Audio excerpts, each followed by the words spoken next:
Hello to all. Here today in the Tier 8 Premium German aircraft carrier, Graf Zeppelin. We're in the black variant, and we're on the map Warrior's Path. We're in 7-9 matchmaking, which puts us as middle tier against an enemy Lexington. Otherwise, on the enemy team, we have a Georgia, Richelieu, Bismarck, Sinop. In terms of battleship lineup, so just the Georgia to worry about. Alaska, Mogami, Fiji for cruisers, so ignore the Alaska. The other two are fine to eat. And then Jutland, Yugamo, Benson, no AA destroyers, no Friesland or anything. So we should be just fine. Starting off the match, launching the rocket planes to scout.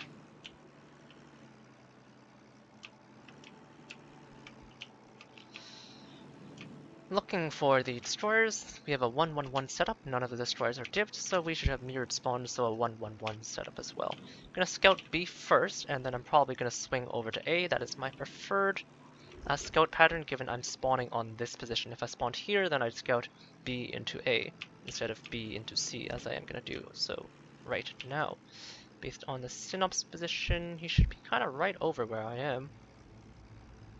You can kind of tell where destroyers are based on the positioning of their battleships. They tend to attract attention. Well, I can't find the destroyer. I don't want to jerk myself off and sit around and do nothing. I'm gonna arm my rockets.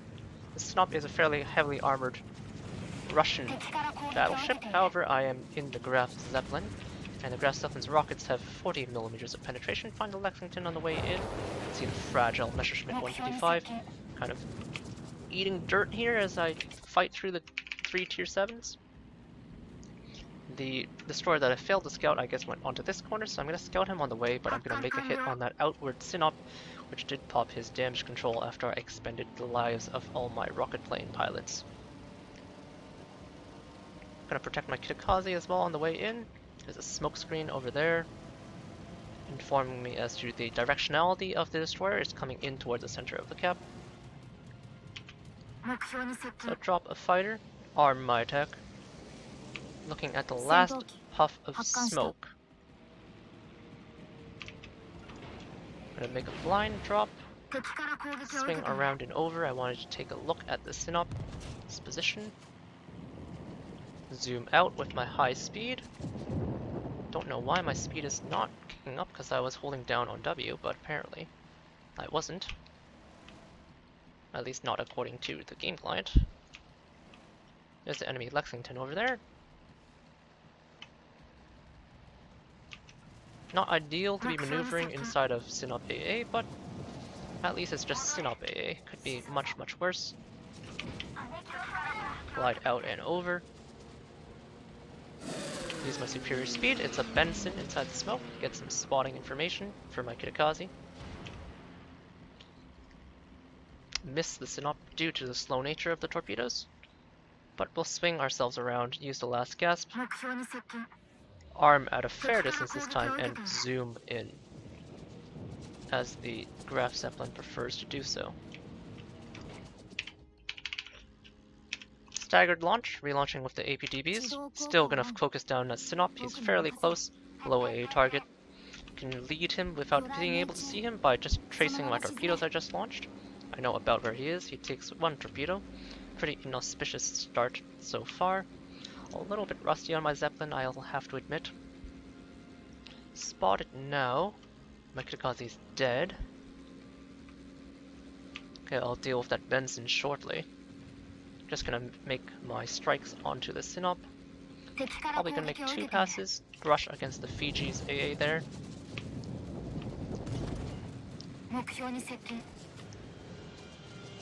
Slam the air brake once I'm over the Sinop.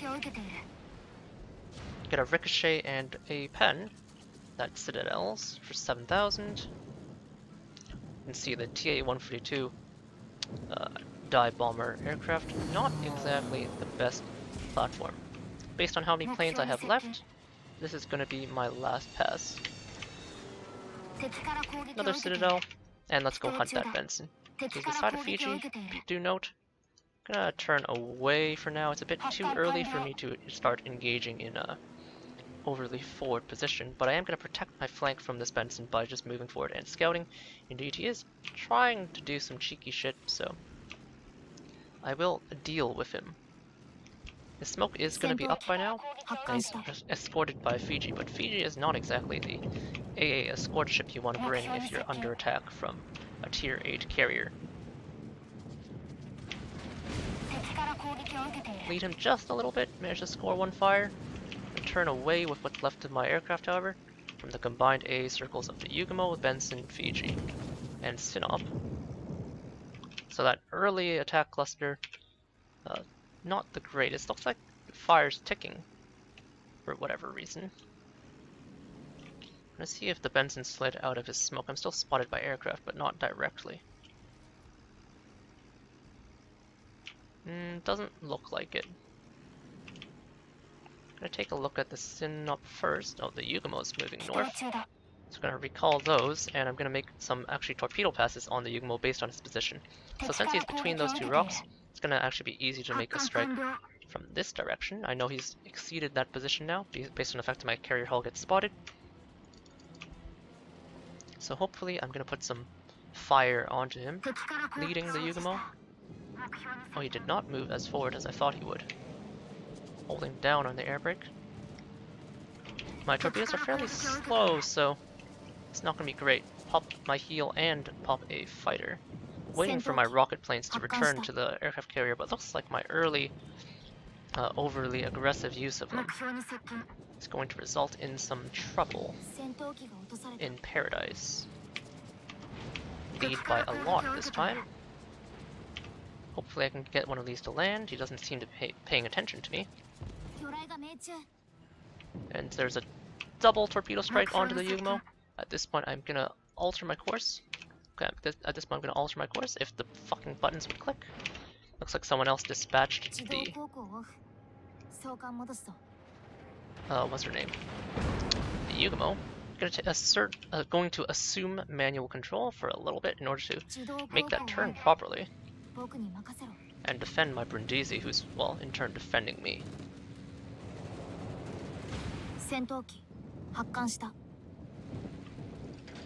Make a short unboosted slingshot. Okay, definitely too close after the slingshot to hit that Fiji, so I'm gonna move these squadrons instead onto the Sinop.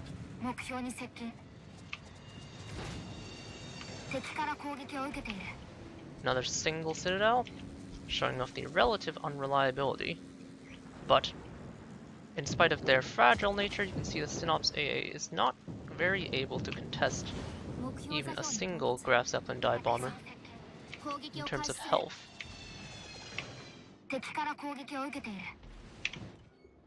Against a Sinop, which is a fairly easy to citadel target, you can see the APDBs are quite serviceable.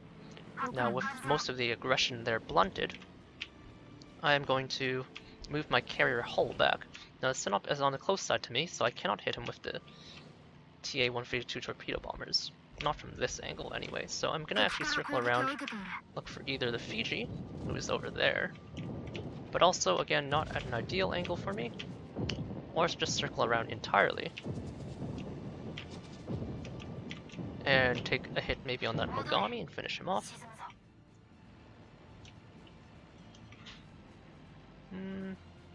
Fiji's at a decent angle now. I do lose some allied ships on the other side, looks like.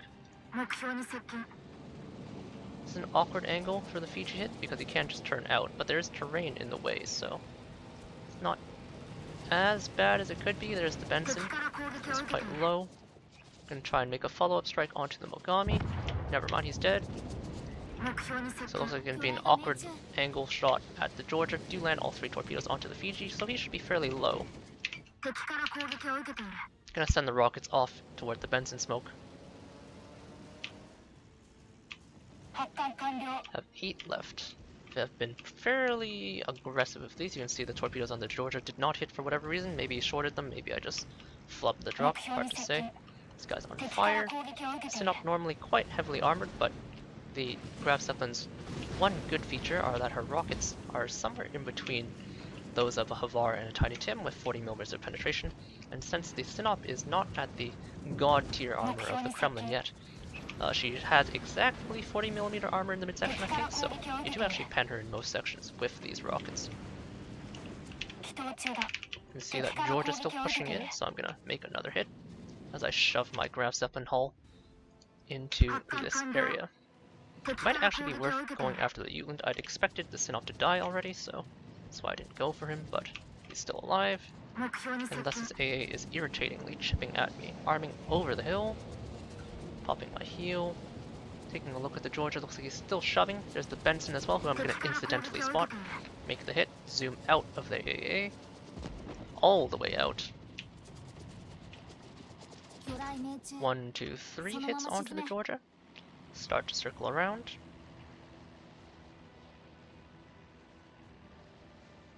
Come back in, and we're going to deliver that lethal strike to that Georgia with the 5 remaining aircraft in this squadron. Benson is spotting me. Burning through planes, but that's going to refill my last gasp. Spotted by either the Jutland or the Benson. Not going to worry too much about that. Gonna protect my Ognivoy and assist my Ognivoy at the same time, hopefully. I have a Brindisi with me as well, from the SEP. Pretty thick reticle. Still spotted by something. I guess the Fiji over here, or the Lexington, is spotting my not particularly stealthy hull.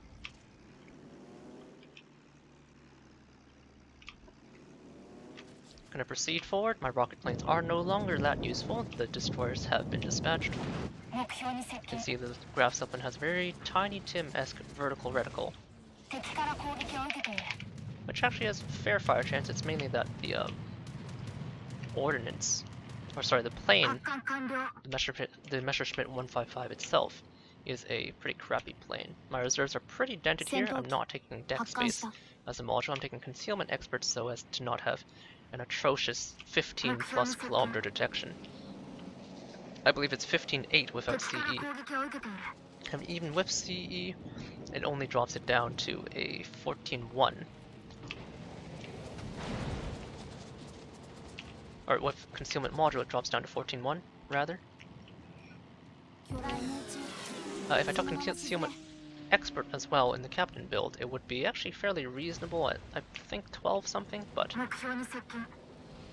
that kind of takes away the benefits of taking IFHE onto this hull, which is kind of the point of playing the Graf Zeppelin. It's more of a funny ship than a good ship, I have to say. My torpedoes finally hit the water, and at this point 10 kilometers is about the slingshot range. Trying to get the Richelieu into my secondary range, but not able to do so. Fiji and Lexington left. Oh shit. Okay, so the reason I'm cursing is because I wanted to get these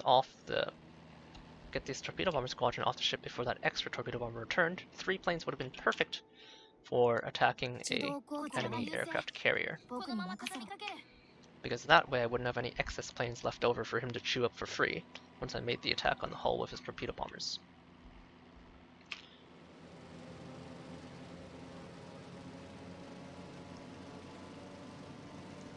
Sadly, the Richelieu dies to the Venom torpedo spread right as I'm about to engage him with secondaries.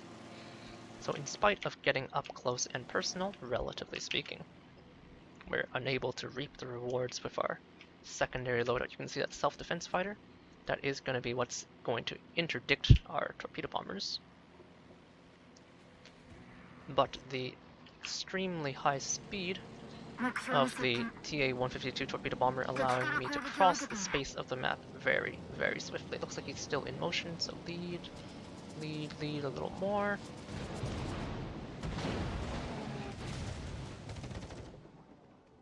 And he's going to turn, so I expect to land 1 or 2 torpedoes.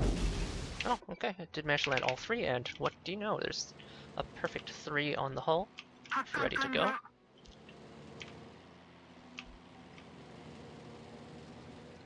Sadly, at 9:46 or 9:49 now, with 3 caps ticking, I'm unlikely to reach the enemy Lexington before this match ends, even with my incredibly swift 221 knot torpedo bombers. I might get a glimpse of him, but I'm definitely not going to get into position to arm my attack. He drops a fighter on me, but just going to glide out of it, even cruising the TA-152. Is very fast, cruising at almost 180 knots.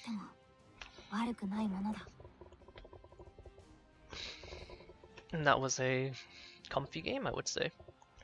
We actually got to show off some of the advantages of the rockets of the Graf Zeppelin, which is unusual for certain.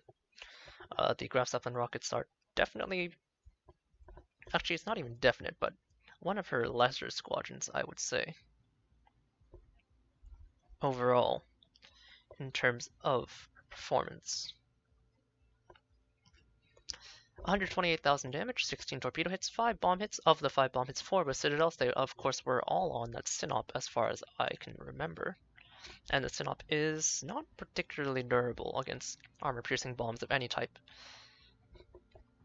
So that's not unexpected. 1 hull interception, 1 incapacitation, 2 ships destroyed, 4 fires, 2 floods, 4 sits as I mentioned, 9 spotting ribbons, 27 rocket hits. So in spite of using the rockets a lot, we only actually got 27 raw hits, of which 21 were penetrations. And 2 planes interdicted by fighter. Team score-wise, top of the scoreboard at just about 2,000. Basic experience, not super impressive, but not super unimpressive. If we go to the detailed report, we'll note the most damage was dealt onto that Sinop that we were bullying, but that Richelieu that we simply hit a couple of times with rockets and bombs did take substantial damage, particularly because we stuck one of the fires on him with our rockets, which contributed to half our fire damage at 7,700.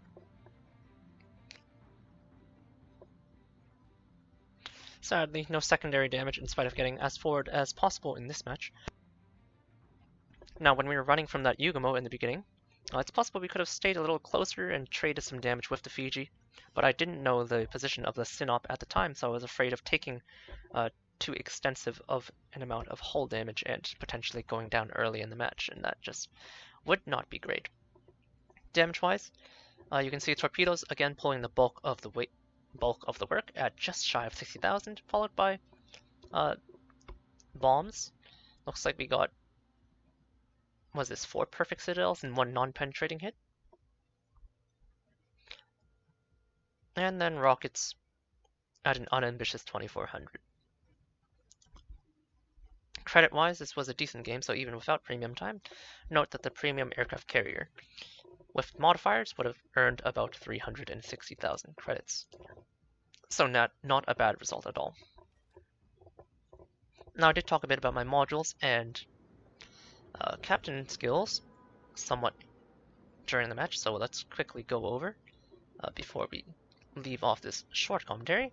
Here's the Graf Zeppelin B, the black variant. This is the only variant I have. I don't have the normal one. This one was, of course, available during the Black Friday sales of 2019. So note the all-black hull, all-black camouflage, and the slick red iron crosses. I really like the way the black chrome kind of coats both the hull and contrasts with the silver gun barrels of the secondaries.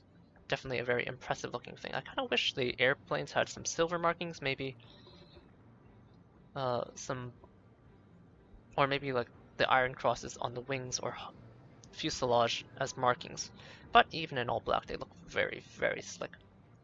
Alright, gushing over pretty looking things aside. Upgrade wise, first 2 slots are obvious: aircraft modification 1 and aircraft engines modification 1.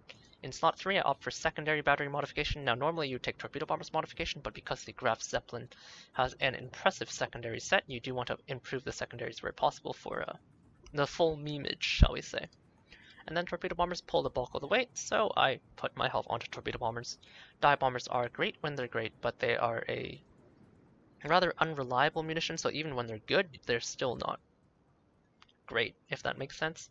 Just because even if you have targets that you can easily pen like the Sinop, you're still not guaranteed to actually land those penetrating hits. As you saw, many of my dive bomb passes, I only landed 1 out of 2 bombs, in spite of doing everything I can to minimize RNG, such as slamming down on the air brake as I'm right over the target and about to launch to avoid the bombs slinging over the side of the target. So I opt to put my health onto torpedo bombers. The torpedo bombers, like all other tier 8 aircraft carriers, however, do have access to that heal consumable. So if you choose to put your upgrades onto Bomber Modification 2 to get a little more mileage out of the dive bombs, it's fine, but in the case of the Graf Zeppelin, I would say the far more versatile and important TA-152 torpedo bombers are quite easily the best candidate for this health upgrade. And last but not least, I'm running Concealment module. Now, Flight Control Modification 1 would be very, very good if you can afford to take it, so it depends on your captain build, but because I'm secondary spec'd in my commander, I have IFHE and AFT as you'll see, I choose to take Concealment Systems Modification to get down to 14-1. Without any kind of concealment, so if you don't have concealment on your captain and don't have concealment on your hull, you're at 15.8 kilometer detection, which, let me tell you, you can't get close to the battlefield without getting shot at all. You're basically spotted when the match starts. And everyone and their mother loves shooting at aircraft carrier hulls, so definitely not advisable. 14-1 at least lets you do some initial positioning at the beginning of the match to ensure that your hull is able to survive the opening stages. Captain-wise, note that I'm at an 18-point commander, so I still have 1 point to spare. The last point will go into improved engine boost. But anyhow, Captain-wise, take your Core 9 skills so you can actually function as an aircraft carrier. And then from this point, you can go into your secondary memes. So if I look at the ship parameters here and go to secondary artillery, note that the Graf Zeppelin has a grand total of 14 secondary guns. 6 of them are the 105mm gun, which has a faster rate of fire at 3.2 second reload time, and 8 of them are the hull-mounted 150mm. So without IFHE, the 150s already pen up to 32mm thanks to German quarter pen, but the 105s only pen about 26, which lets them pen cruisers but not battleships. So you need IFHE to be able to let your secondaries contest battleship hulls. So you take AFT first, of course, and then you can take IFHE, even though it's not recommended, in order to get the full memeage secondary build, after which you can either go for last gasp plus engine boost, which is the build I'm going for, or you can sack both these skills and opt for improved engines. Now with the boom and zoom style of gameplay with the torpedo bombers, where you kind of take a full squadron of 9, zoom in at full speed, 221 knots, launch and then zoom out while bleeding HP into your 3 extra aircraft, turn around hopefully with 4 to 5 aircraft left in the squadron, and then zoom back in. There are situations where basically you're not going to make use of last gasp. Similarly, with the Me-155 rocket attack craft, you'll note how they were very fragile, so I didn't actually get that much mileage out of the last gasp. So it's very possible that it might actually be better to just take plane speed. 2.5% plane speed doesn't seem like that much. It adds about 221 knots to your torpedo bombers, so it would be roughly 2.2, roughly 5 knots of speed to your aircraft. But it is, in a way, an improvement on plane survivability, so I leave it up to you what you opt to do. I'm quite comfortable already with the aircraft doing 221 knots, so I don't see too much of a need to extend the speed further, but perfectly valid not to take last gasp and engine boost and instead just take the improved engines upgrade by itself. Anyhow, that was a pretty fun game in the Graf Zeppelin. Middle tier, so it wasn't the most difficult. And sadly, we were unable to get our secondaries to bear. Note, however, that some of the secondaries for the 150mm, there's a pair on either side toward the rear, so typically speaking, you're just going to be getting these guns to fire. These 5 rifles, and if you give a little more broadside, then the 105s on the other side of the deck start to be able to engage, and you have to go kind of full broadside to get these 2 guns to engage. So typically you'll be getting just these guns to engage against an enemy target, and that's why taking IFHE is important, because normally the bulk of your firepower will actually come from the 105s, so you want the 105s to pen as much shit as possible. With the full secondary build with AFTs and secondary module and secondary flag, you can get these out to a range of 9.4 kilometers, which is actually quite decent for self-defense and potentially for some offensive purposes. With that said, that was the Graf Zeppelin Black. Catching up on the secondary memes even as a carrier player, and I'll catch you all later. I hope you enjoyed. Cheers!